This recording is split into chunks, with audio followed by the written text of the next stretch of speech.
एक बड़े से बंगले की काली कोठरी में परी एक बड़े से किंग साइज की बेड पर बेहोश पड़ी हुई थी। अचानक से उस कमरे में एक आदमी चलकर आया और उसने परी को ध्यान से देखा। कुछ देर परी को घूरने के बाद वो आदमी धीरे से बोला, ये लड़की सच में काफ़ी ज़्यादा खूबसूरत है, तभी मेरा भाई इसके पीछे पूरी तरह से पागल है। उसके बाद उसने अपने फ़ोन निकाला और एक नंबर को डायल किया। उसके कुछ ही देर के बाद बंगले के बाहर एक कार आकर खड़ी हुई। उस कार में से एक हैंडसम सा आदमी बाहर निकला। वो आदमी कोई और नहीं, संजय ही था। संजय के चेहरे पर कोई एक्सप्रेशन नहीं था। वो अंदर ही अंदर परी को देखने के लिए बेताब था। वो बिना रुके बंगले के अंदर आया और सीधा वहीं गया जहां उसके भाई ने परी को रखा हुआ था। संजय को वहां देखकर ही उसके भाई ने कहा, तो आ ही गया मेरा भाई अपनी लैला को देखने के लिए। लेकिन संजय ने इधर देखा ना उधर। उसकी नज़र सिर्फ और सिर्फ परी के ऊपर थी, जो आराम से बेड पर बेहोशी की हालत में लेटी हुई थी। उसको तो उसके भाई की बातें भी सुनाई नहीं दे रही थी।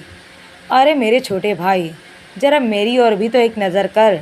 मैं तेरा भाई हूँ, वही भाई जिसने तुझे बचपन से पाल पोस कर बड़ा किया है। तुम तो कुछ ही दिनों में इस लड़की के पीछे दीवाने हो गए। भाई प्लीज़ अपना बकवास बंद करो। मैं तुम्हें अच्छे से जानता हूँ, तुमने परी को कोई नुकसान तो नहीं पहुँचाया? संजय ने अपने भाई को देखते हुए पूछा, तो उसके भाई का मुंह बन गया। मैंने अपनी छोटी उंगली से भी इसे टच नहीं किया। नुकसान पहुँचाना तो दूर की बात है। तुम मुझे इस लड़की के लिए इतनी बेरुखी से कैसे बात कर सकते हो? मुझे ये समझ में नहीं आ रहा कि तुमने इस लड़की के चक्कर में मुझे भी अपना दुश्मन बना लिया है। मैं तुम्हारा ही भाई हूँ, कोई दुश्मन नहीं। लेकिन एक बात तो है, लड़की काफ़ी ज़्यादा खूबसूरत है, उसके भाई ने कहा। तो संजय ने उसे घूरकर देखा। भाई प्लीज़ आप परी की तारीफ़ करना बंद कीजिए। मुझे भी पता है कि वो बहुत ज़्यादा खूबसूरत है, इसमें आपको बताने की ज़रूरत नहीं है। ठीक है, समझ गया, लेकिन तुम कुछ ज़्यादा ही बदल गए हो। ये कहते हुए संजय के भाई ने संजय के कंधे पर हाथ रखा और दोबारा से कहा, अब तुम इस लड़की के साथ जो करना चाहते हो करो, मैं चला। कहकर वो वहाँ से चला गया।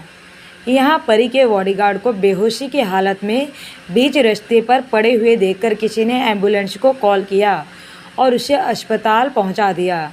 ड्राइवर तो उसका पहले से ही डर के मारे वहाँ से भाग चुका था। कुछ देर के बाद जब उस बॉडीगार्ड को होश आया तो उसने युवराज को कॉल किया और रास्ते में जो भी हादसा हुआ उसके बारे में सब कुछ बता दिया। उसकी बात सुनकर युवराज का चेहरा पूरी तरह से गुस्से में लाल हो गया। उसकी मुट्ठियाँ आपस में बंद हो गई। उस बॉडीगार्ड की बात सुनने के बाद उसने गुस्से में किसी को कॉल किया, तुमने मुझे बताया क्यों नहीं कि परी के साथ ये हादसा हुआ है? क्या मैं तुम लोगों को टाइम पास करने के लिए रखा हुआ है? सॉरी बॉस, हम आपको बताना तो चाहते थे, लेकिन हम आपसे कनेक्ट नहीं कर पा रहे थे। अभी अभी हम नेटवर्क वाले जगह पर आए हैं ताकि आपसे कनेक्ट कर पाएँ। बेवकूफ़ो, इस वक्त परी कहाँ है? अगर परी को खरोच भी आई तो मैं तुम लोगों को जिंदा नहीं छोड़ूंगा, युवराज ने कहा। तो उन्होंने कांपते हुए कहा, बॉस, ये एक बहुत बड़ा बंगला है, इसके चारों तरफ सीसीटीवी कैमरा लगे हुए हैं। इन्होंने घर के अंदर जंगली कुत्ते पाल रखे हैं जो पलक झपकाते ही इंसान को मौत के घाट उतार देते हैं। वो लोग काफ़ी खतरनाक हैं। वो बता ही रहे थे कि उनकी बात को बीच में ही काटते हुए युवराज ने दांत पीसते हुए कहा, तो क्या तुम्हारे पास घर नहीं थे? बॉस, वो जंगली कुत्ते हैं, ट्रेनिंग दिए हुए हैं, हम उनसे किसी तरह से पंगे नहीं ले सकते। आप अपनी स्पेशल फोर्स को यहाँ पर भेज दीजिए। उस आदमी ने थोड़ा डरते हुए कहा, तुम सब गलती से भी कभी मेरी नज़रों के सामने आ मत जाना। अगर ऐसा हुआ तो तुम लोगों से कोई ज़िंदा नहीं बचेगा। मैं तुम्हें ज़िंदा नहीं छोड़ूंगा। पहले तो जल्दी से मुझे वो एड्रेस सेंड करो और दफ़ा हो जाओ ये शहर छोड़ के, अगर अपनी जान बचाना चाहते हो तो। बॉस, हम आपको अभी वो एड्रेस सेंड करते हैं। यहाँ कमरे में संजय धीरे धीरे बेड की तरफ परी के पास बढ़ रहा था। उसकी सांसें एकदम से रुक गई। उसके चेहरे पर एक प्यारी सी मुस्कुराहट आ गई। वो बेड के ऊपर बैठ गया। काफ़ी देर तक परी का चेहरा देखता रहा। उसकी हिम्मत नहीं हो रही थी कि वो आगे बढ़कर परी को छुए। और उधर युवराज ऑफिस से तुरंत निकल चुका था। उसकी आंखों में खून उतर चुका था। कुछ ही देर में युवराज की गाड़ी उस बंगले के सामने आकर रुकी। संजय का भाई बंगले के अंदर बैठा सीसीटीवी कैमरे का फुटेज देख रहा था। उसे पता था कि युवराज किसी न किसी तरह वहां जरूर पहुंच जाएगा। जैसे ही उसने अपने बंगले की बाहर युवराज को देखा तो उसके चेहरे पर मुस्कुराहट आ गई। युवराज, मैंने तुम्हें बहुत तरीके से मारना चाहा, लेकिन तुम किसी भी तरह हाथ नहीं आए।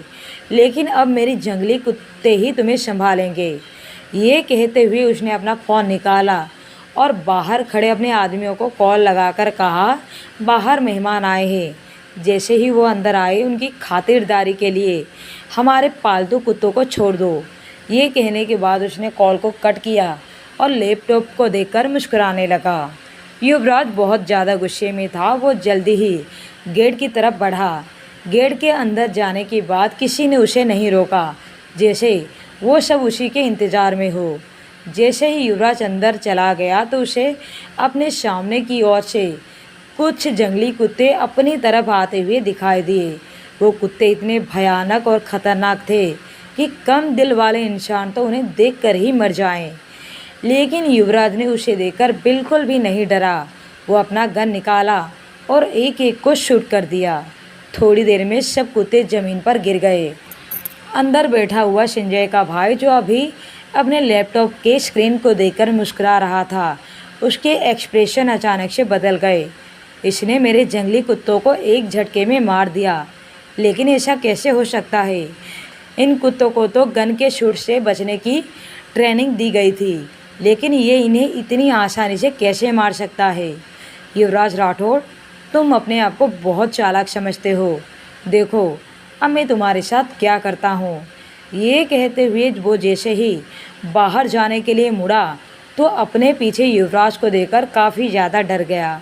उसके ठीक पीछे युवराज गुस्से से खड़ा हुआ था। युवराज ने उसके सामने अपनी बंदूक की पॉइंट की और गुस्से में पूछा, कहाँ है परी?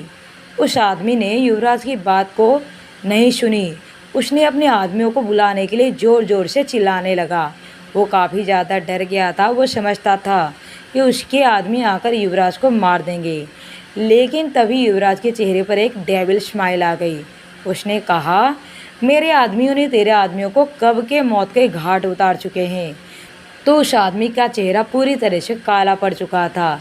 वो जल्दबाजी में पीछे घुमा और लैपटॉप पर जल्दी से बाहर की फुटेज देखने लगा, जिसे देखकर उस आदमी की आंखें लगभग बाहर ही आ गई।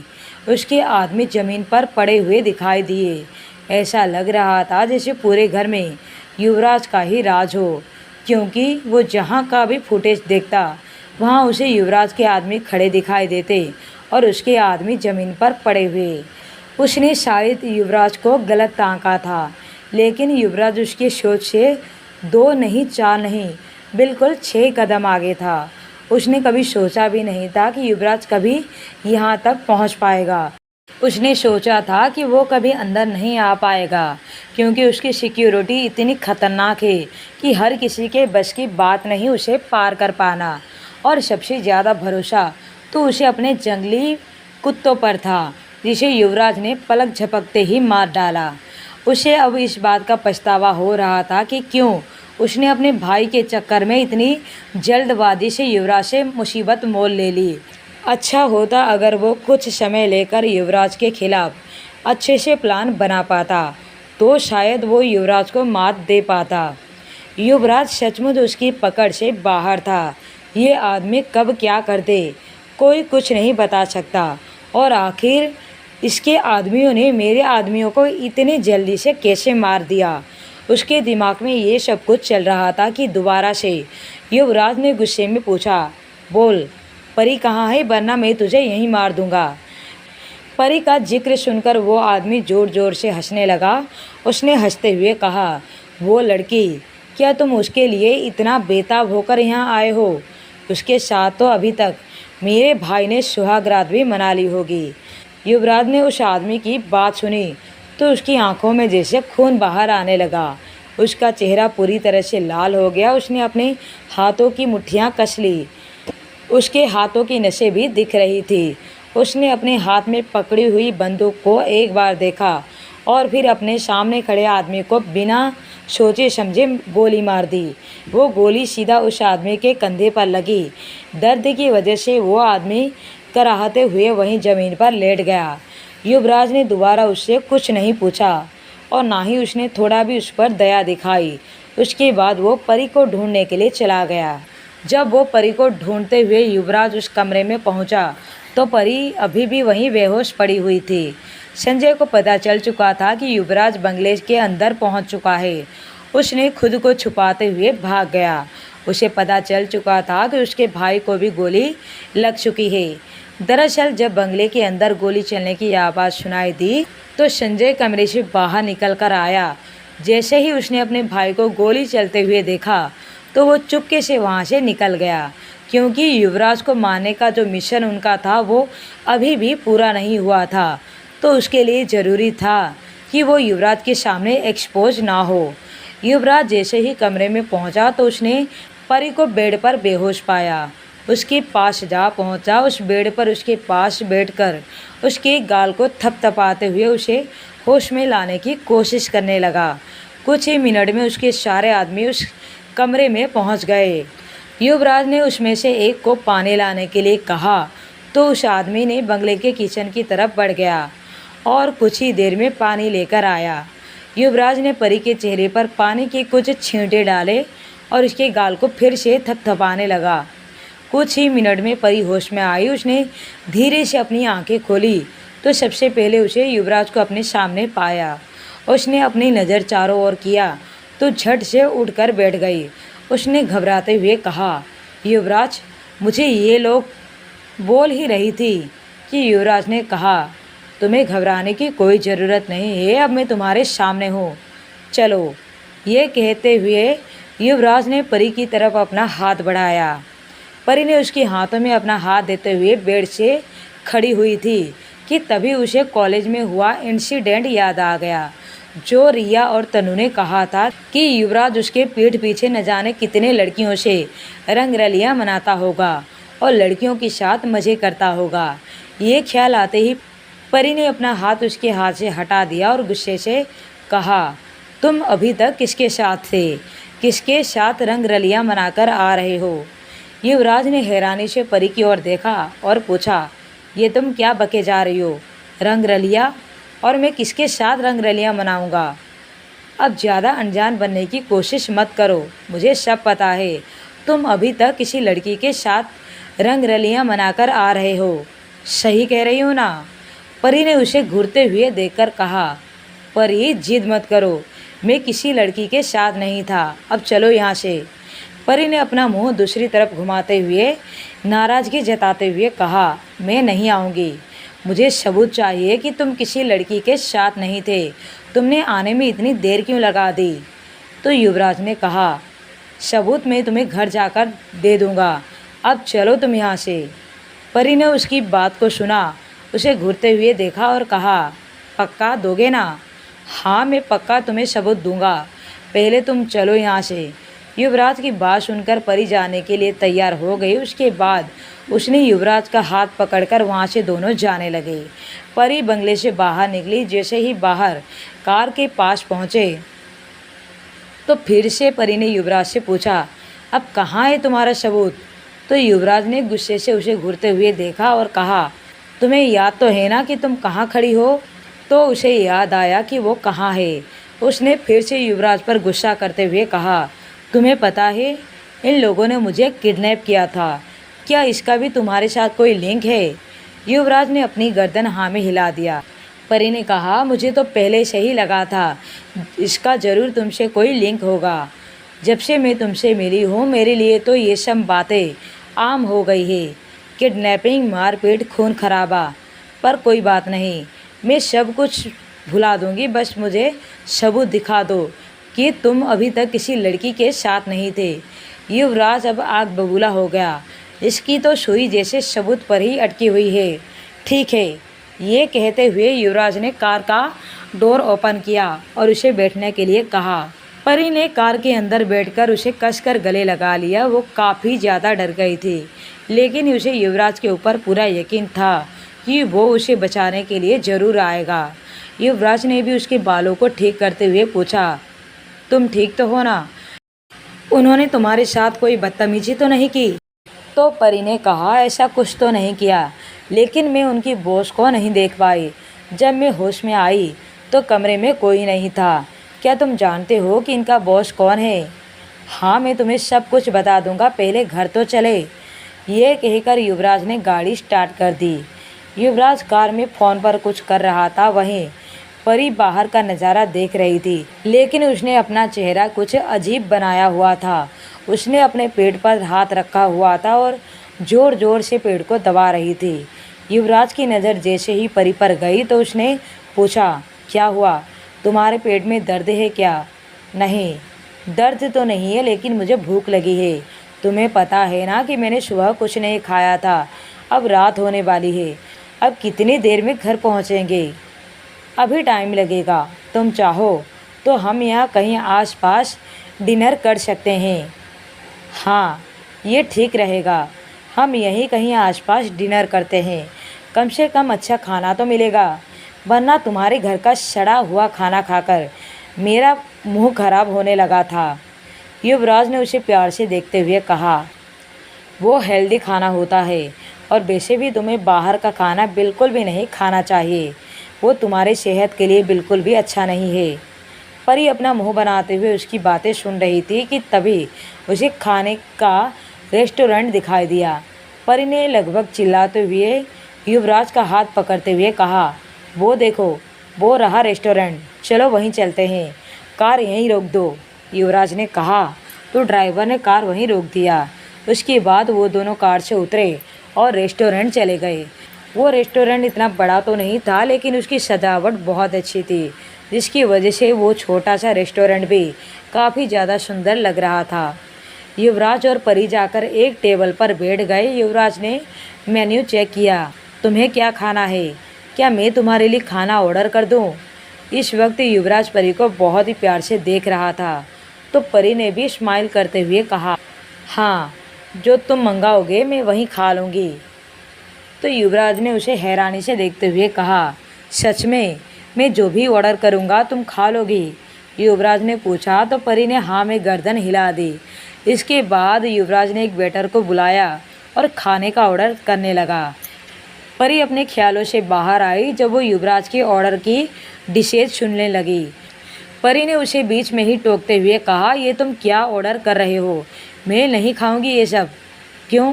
अभी तो तुमने कहा था कि जो तुम ऑर्डर करोगे वही खा लूँगी। अरे तो मुझे थोड़ी ना पता था कि रेस्टोरेंट आकर भी तुम ये सब कच्ची सब्जियां ऑर्डर करोगे। इसके बाद परी ने युवराज से वो मेनू ले ली और अपने लिए खाना ऑर्डर करने लगी। कुछ ही देर के बाद टेबल पर एक तरफ वो खाना था जो युवराज ने ऑर्डर किया था, तो दूसरी तरफ वो खाना था जो परी ने ऑर्डर किया था। परी का खाना बहुत ही ऑयली था, साथ ही परी का खाना युवराज के खाने से दुगना था। क्या तुम सच में ये खाना खाने वाली हो? युवराज ने अजीब नज़रों से परी को देखते हुए पूछा। हाँ, मैं यही खाने वाली हूँ, लेकिन मैं तुम्हें अपना खाना बिल्कुल भी नहीं दूंगी, परी ने कहा। इसके बाद उसने खाना शुरू किया। युवराज ने एक भी बाइट अपना खाना नहीं खाया था, वो बस परी को खाते हुए देख रहा था।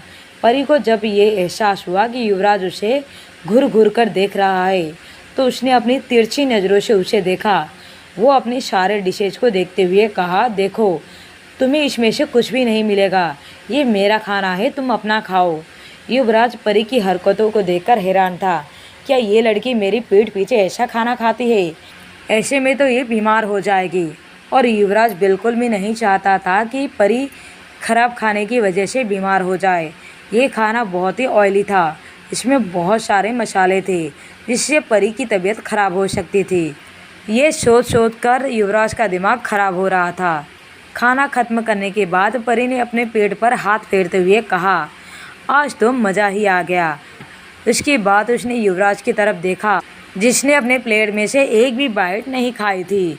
परी ने अपनी आंखों के कोने से उसे घूरते हुए पूछा, तुमने अपना खाना क्यों नहीं खाया?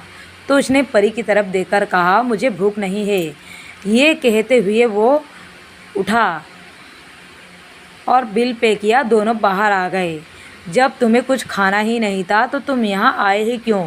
परी युवराज को पता नहीं क्या क्या बके जा रही थी, लेकिन युवराज कुछ और ही सोच में डूबा हुआ था। दोनों फिर से कार में बैठ गए। जब वो घर में पहुँचे तब तक परी सो चुकी थी। युवराज ने उसे अपनी बाहों में उठाया और सीधा अपने कमरे में ले गया। वो परी की नींद खराब नहीं करना चाहता था। परी को बेड पर सुलाने के बाद बाथरूम में शावर लेने चला गया। उसके बाद वो उसे बाहों में लेकर सो गया। ये लड़की सच में उसे किसी दिन पागल कर देगी, युवराज ने मन ही मन सोचा। सुबह जब परी की नींद खुली तो उसे किसी के चिल्लाने की आवाज़ सुनाई दी। उसने अपनी आंखों को धीरे से खोला और वो आवाज़ को पहचानने की कोशिश करने लगी। ये तो युवराज की आवाज़ थी। परी एकदम से घबराकर उठ गई। ये आवाज़ बाहर से आ रही थी। परी ने आज तक कभी भी युवराज को इस तरह चिल्लाते हुए नहीं सुना था। वो जल्दी से नीचे आई। नीचे आते ही उसने युवराज को अनबी के ऊपर चिल्लाते हुए देखा। वो कह रहा था, तुम्हारी हिम्मत भी कैसे हुई उसे धक्का देने की? तुम्हें इसका अंजाम नहीं पता था? अनबी उसके सामने खड़ी हुई ज़ोर ज़ोर से रो रही थी। उसकी आंखों में आज आग झुलस रहे थे। परी को पता लग चुका था कि युवराज किस बारे में बात कर रहा है। इसका मतलब उसे पता लग चुका था कि उसे उस दिन अनबी ने ही सीढ़ियों से धक्का दिया था। परी धीरे से चलकर युवराज के पास आई और जैसे ही अनबी ने परी को देखा तो वो और भी ज़्यादा भड़क गई। वो उसके ऊपर हमला करने के लिए जैसे ही आगे बढ़ी तो युवराज आगे बढ़कर परी के सामने खड़ा हो गया। युवराज हटो, मैं इस लड़की को जान से ही मार दूंगी। ये हम दोनों के बीच आई है, उसने चिल्लाते हुए कहा। उसे हाथ भी मत लगाना, युवराज गुस्से में बोला। लेकिन अनबी फिर भी परी की तरफ जाने लगी। युवराज ने गुस्से से उसकी तरफ बढ़ा और उसकी बाजू को पकड़कर उसे नीचे ज़मीन पर धकेल दिया। उसके बाद युवराज ने अपने आदमियों की तरफ इशारा किया और अनबी को वहाँ से बाहर निकालने के लिए कहा। देखो युवराज, तुम ऐसा मेरे साथ नहीं कर सकते। तुम मेरे पापा को नहीं जानते। वो तुम्हें मुझसे इस तरह के बिहेव करने के लिए कभी माफ़ नहीं करेंगे।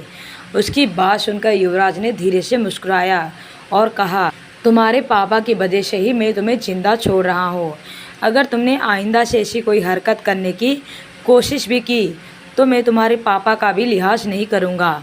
अभी तो मैं सिर्फ तुम्हें घर से धक्के मारकर निकाल रहा हूँ, लेकिन उस वक्त मैं तुम्हें तुम्हारी ज़िंदगी से धक्के मारकर बाहर निकाल दूँगा। युवराज सच में काफ़ी ज़्यादा गुस्से में लग रहा था। अब आगे क्या होगा जानने के लिए कहानी पर बने रहिए माय डेंजरस लवर पर।